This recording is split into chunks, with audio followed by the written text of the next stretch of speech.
My name is Stella. I grew up in what seemed like a fairy tale world. I was the cherished daughter in a family with wealth that rivaled nations. Despite our affluence, my parents, bless their hearts, ensured I understood the value of hard work and frugality. Money talks, but wisdom listens, my father often reminded me. While my mother insisted, I learned financial prudence from a young age. Life was enchanting until tragedy struck when I was 12.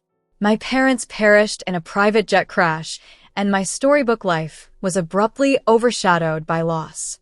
After their death, I moved in with my grandmother. We lived in a humble abode, a stark contrast to the opulence I had known. This new life taught me that true luxury came from love and care, not material wealth. My inheritance was secured until I turned 28, leaving me to navigate life under my grandmother's wise guidance. The college provided both an escape and a grounding force, leading me to cross paths with Boston, a bright scholarship student with a heart of gold and a sharp wit. Our connection was unexpected and profound. Introducing Boston to my grandmother was daunting. I had kept my financial background a secret, heeding my grandmother's advice to let him know me for who I truly am, not my wealth. "Grandma, this is Boston," I introduced them, feeling a knot in my stomach. Boston extended his hand politely. "Nice to meet you, ma'am," he greeted her. My grandmother welcomed him warmly and immediately put us at ease with her stories and laughter. As Boston blended seamlessly into our simpler life, helping my grandmother with dishes and sharing stories, I saw in his actions the makings of a deep and genuine bond. Later, as we walked outside, Boston shared his appreciation for my grandmother and his deeper understanding of my life. His sincerity assured me of his genuine affection, beyond the superficialities of wealth. "There's more to me than meets the eye, I guess," I acknowledged, moved by his understanding. He responded with a reassuring hug, promising his presence for all the layers of my life, not just the financial ones. In that embrace, I knew I had found someone I could truly trust. I was keenly aware of the secret I carried, a delicate truth balanced on the edge of revelation. As Boston and I drove to his parents' house in silence, I sensed his tension through the tight grip he had on the steering wheel. "You sure you're ready for this?" I ventured, trying to lighten the mood. "Yeah, just my mom can be a bit much." "Don't take anything she says to heart," Boston replied, his smile strained and unconvincing. As we approached the grand, imposing structure that was Boston's childhood home, anxiety knotted in my stomach. There was no turning back now. The moment we entered, Boston's mother, Chia, greeted us with a piercing gaze that felt almost invasive. "So, this is the girl you've been hiding," she remarked coldly as we stood on the marble floors that echoed her frostiness. Boston started to introduce me, but Chia cut him off with a dismissive wave. "I know who she is. Come, let's sit. I've prepared some tea." Her tone left no room for argument, and we followed her into a living room that resembled more of a showroom. As she served the tea, Chia didn't waste a moment before she began her probing. "I hear you were raised by your grandmother. Must have been quite the humble upbringing," she said, the word humble dripping with condescension. I clenched my teeth, maintaining my composure. "Yes, my grandma taught me a lot, important lessons about life, not just trivialities," I replied, trying to keep my voice steady. Chia smirked. "I see. "And your parents gone too soon, I heard. Tragic. How does one cope without proper guidance?" Boston interjected, visibly uncomfortable. "Mom, that's enough." "Let's not. No, it's okay, Boston." I cut in, feeling a wave of defiance rise within me. Yes, my parents are gone, and yes, it was tough. But I got through it. It's made me who I am. Chia sipped her tea, her scrutiny unrelenting. "Interesting. And what about your future, dear? Any plans? Or are you just riding along on my son's coattails?" That comment stung, but I took a deep breath, reminding myself of the reason I was there. "I've got plans, big ones. And I don't need to ride on anyone's coattails to achieve them," I stated firmly. The room was thick with tension, but Boston, bless him, tried to steer the conversation elsewhere. Mom, let's not do this, okay? We're here to enjoy each other's company. Chia set her teacup down with deliberate precision. I'm merely trying to understand the woman my son has chosen. You can't fault a mother for caring about her child's future. The back and forth felt like an endless tug-of-war, a verbal duel with no victors. Just when I thought I couldn't bear it anymore, Boston's sister, Mina, entered. Her curious eyes carried a judgmental edge that mirrored her mother's. So, you're the famous girlfriend. Heard a lot about you, not all good, Mina remarked with a tone laden with disdain. I was on the verge of snapping back when Boston stood up. That's enough, both of you. We came here in good faith to share a part of our lives with you. If that's not something you can respect, then maybe we should leave. The remainder of our visit was awkward at best.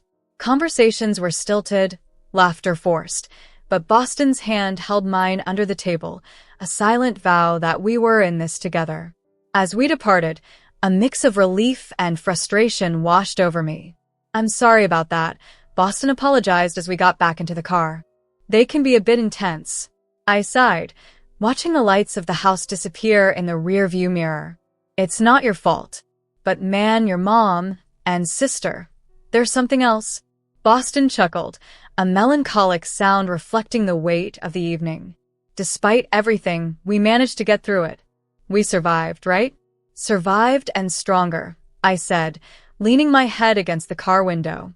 The stars twinkled above us, clear and bright, almost like a sign of hope. No matter the challenges, it seemed there was always a path forward. The next family gathering, however, delivered a sharp jolt back to reality. Chia, my soon-to-be mother-in-law, didn't hesitate to assert her influence. If you two are serious about getting married, we're getting a prenup signed, she declared, her gaze piercing through me as if challenging me to protest. I maintained my composure, shrugged, and calmly responded, fine by me. I'm not after your son's money. Boston seemed to shrink beside me, his discomfort palpable. Once we were alone, he was quick to apologize, his promises laced with desperation. My mom won't get in our way, I promise. We'll be happy, he assured me, his eyes begging me to trust him. The wedding planning proceeded without much issue, but the actual day of the wedding unleashed a storm. Mina, my sister-in-law-to-be, dramatically overstepped during the reception. Inebriated and unrestrained, she seized the moment to create a spectacle. With a glass in hand, she staggered forward and blurted out, "This one's a gold digger. Doesn't know the first thing about our kind of life. Trying to snag my brother's cash." Her tirade spiraled into more disruptive behavior, causing a scene that crossed lines of decency. My cheeks burning with anger and embarrassment, I pulled out my phone and dialed the police. This chaos needed to be addressed, and I wouldn't let Mina's outburst go unchecked. The fallout was tumultuous. Accusations flew, and threats were made. Chia vowed revenge for the disgrace I had allegedly brought upon their family. "You've made a mockery of us. The press will have a field day with my daughter's antics. Thanks to you," she fumed. Boston was caught in the middle, torn between his familial obligations and his commitment to our relationship. I could see the toll it was taking on him, the strain evident in his weary eyes and slumped shoulders. Despite the drama, I stood firm. This was no longer just about me. It was about setting boundaries and insisting on respect, regardless of financial status or familial ties. As the commotion settled and the night quieted down Boston, and I found ourselves amidst the wreckage of what should have been our happiest day. "I'm sorry," he whispered, his voice laden with sorrow. "I never wanted any of this." I took his hand, feeling the stark reality of our situation. "We'll get through this, but things need to change. Starting with setting boundaries with your family." That night, our vows took on a new depth, not just to stay together, but to fight for the respect we deserved and to not let old money or lingering grudges define our future. 3 years have passed since that tumultuous wedding day, and the weight of our vows has only grown heavier. Chia's presence in our lives has diminished, and while her absence isn't mourned, it's Boston's gradual withdrawal that has driven a wedge between us. His late returns home, the half-hearted excuses about work, it all started to add up. The warmth that once defined our relationship cooled into mere politeness, and eventually, even that began to fade. The tipping point came one night, marking a decisive moment in our marriage. When he flung his jacket onto the chair as if it had wronged him and uttered words that stung like venom. You know, I could have married someone with a bit more class, more fitting for my circle. I was left stunned and speechless. The pain of his words felt like a physical blow, but I restrained myself, recalling my grandmother's advice to remain patient and really see Boston for who he was.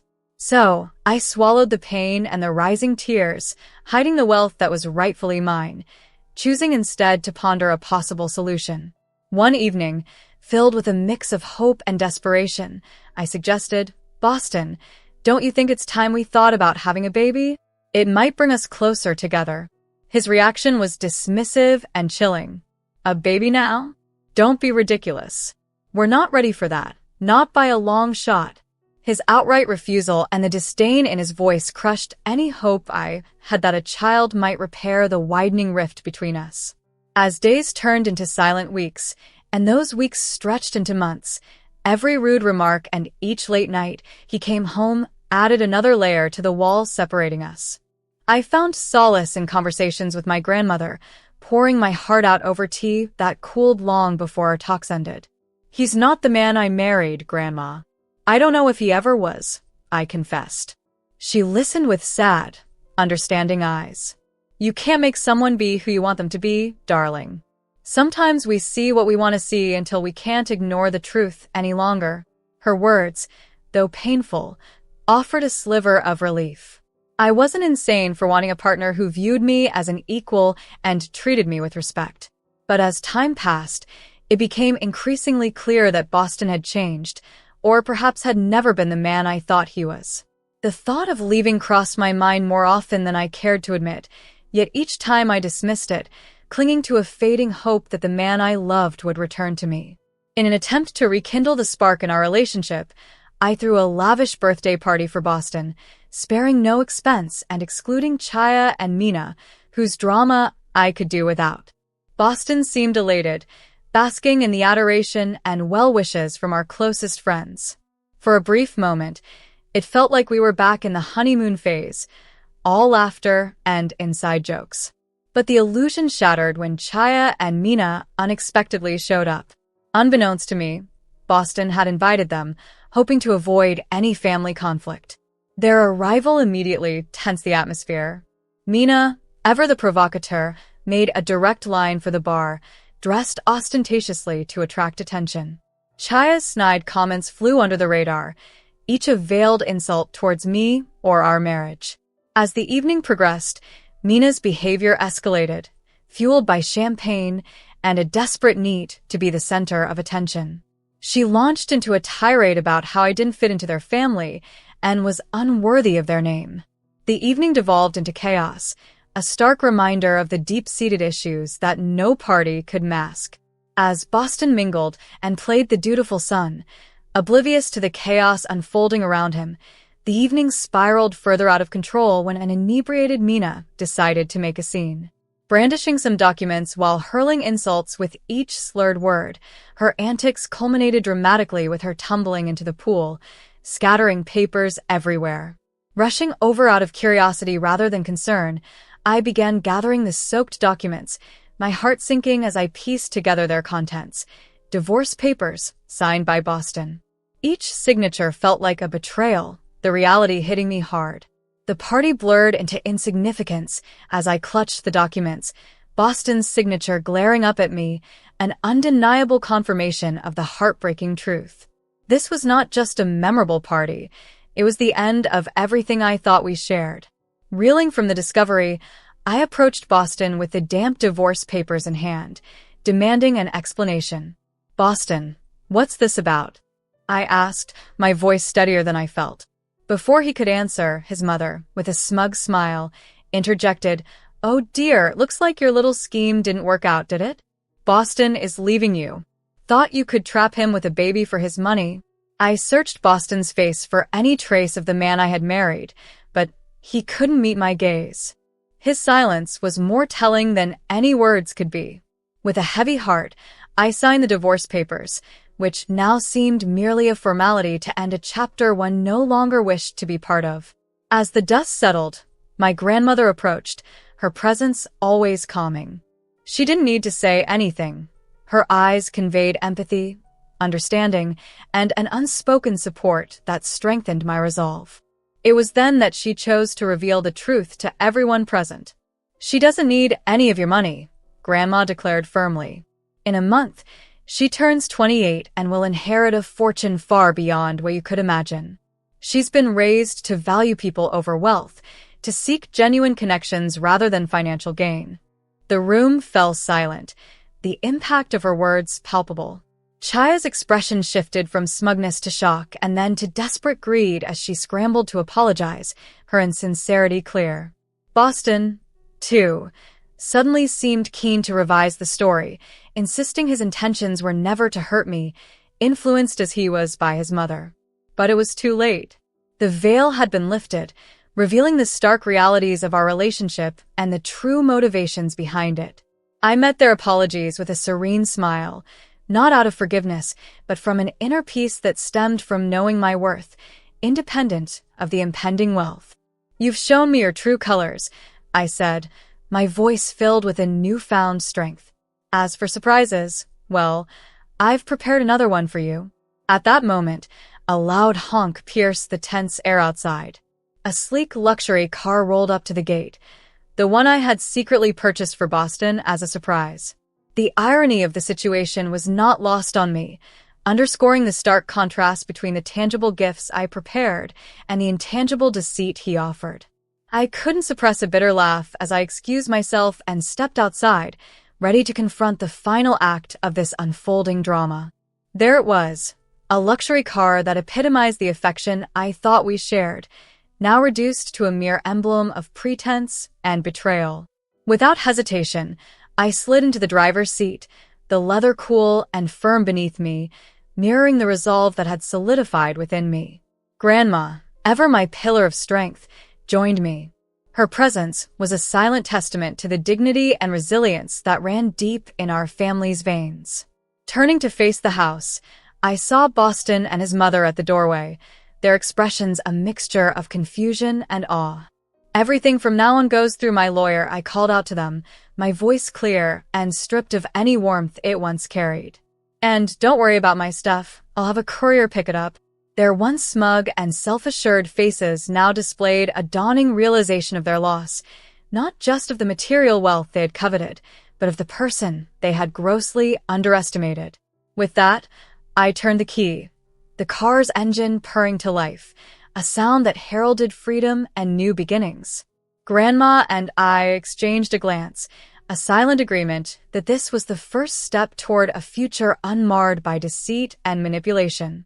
As we drove away, the revelations and dramatic exits seemed to clear the air, as if the truth had not only unveiled the underlying greed and deceit, but also purified our path ahead. It wasn't long before the first test of my newfound resolve came calling, or rather ringing. The phone's shrill tone cut through the newfound peace. On the other end was Mina, her voice dripping with a sweetness that was unfamiliar and unsettling. "Hey, I just wanted to, clear the air between us. We're practically the same age, right? We could be friends." I let out a short, disbelieving laugh. The contrast between her sugary tone and her usual disdain was stark. "Friends?" I echoed, the word feeling alien and ironic. "You mean, like how friends don't badmouth each other at parties or try to humiliate them in front of everyone?" There was a pause, a moment where I could almost hear the gears turning in her head as she scrambled for a response.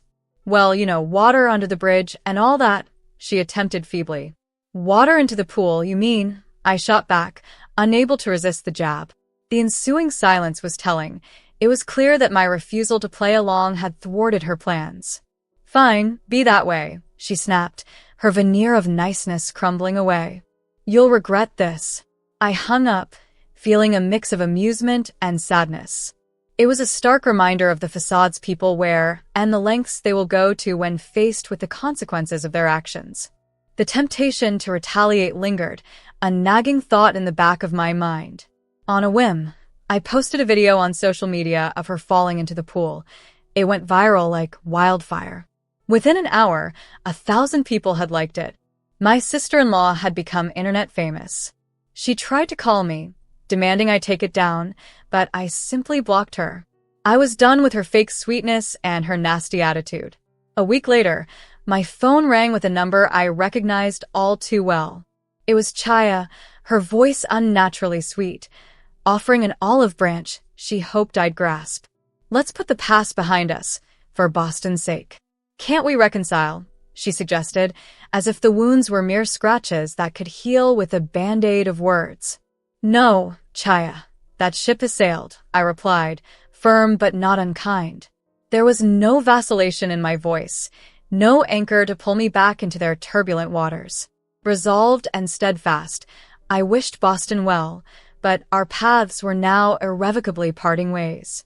I was determined to look forward, not back. Nevertheless, Boston made his attempts at reconciliation. One morning, I discovered a bouquet of flowers on my doorstep, the card attached bearing a simple plea: "I'm sorry. Please come back." Rather than warming my heart, the sight sparked anger, and without a second thought, I tossed them into the trash. His efforts didn't cease there. Boston tried visiting, showing up unannounced with hopes of talking things through. However, I was no longer the person he had left behind. His presence, once a source of comfort, now felt like an unwelcome intrusion. One evening, during another uninvited visit, I met him at the door with a resolve as firm as steel. "If you don't stop this, I'm going to the police," I warned, my voice steady and unwavering. "Your apologies can't undo what's been done. It's over, Boston. Really over." The gravity of my words seemed to finally reach him. His shoulders slumped, and with one final, lingering look, he turned and walked away. That was the last I saw of him. In the time that followed, I immersed myself in charity work, which became my new passion and purpose. Helping those in true need and connecting with people who valued kindness over wealth brought me a joy I hadn't realized was missing. Living with Grandma, I found peace in our quiet routine. We would sit and plan our next project, our next way to make a difference. It was during these moments I realized this was exactly where I was meant to be. I harbored no illusions about the road ahead. It would be fraught with challenges, perhaps even heartaches. But I also knew it would be filled with joy, moments of unbridled happiness, and the kind of love that enriches the soul. And so I lived my life looking forward, not backward. I worked, I helped, and I hoped. I believed in a future where I would find true love, not defined by wealth or status, but by genuine connection. And yes, one day, I envisioned having those 3 beautiful children I dreamed of. But for now, I was content. I was building a life of purpose, surrounded by a love that asked for nothing in return. This wasn't just the end of a chapter, it was the beginning of a whole new book, and I was the one writing it.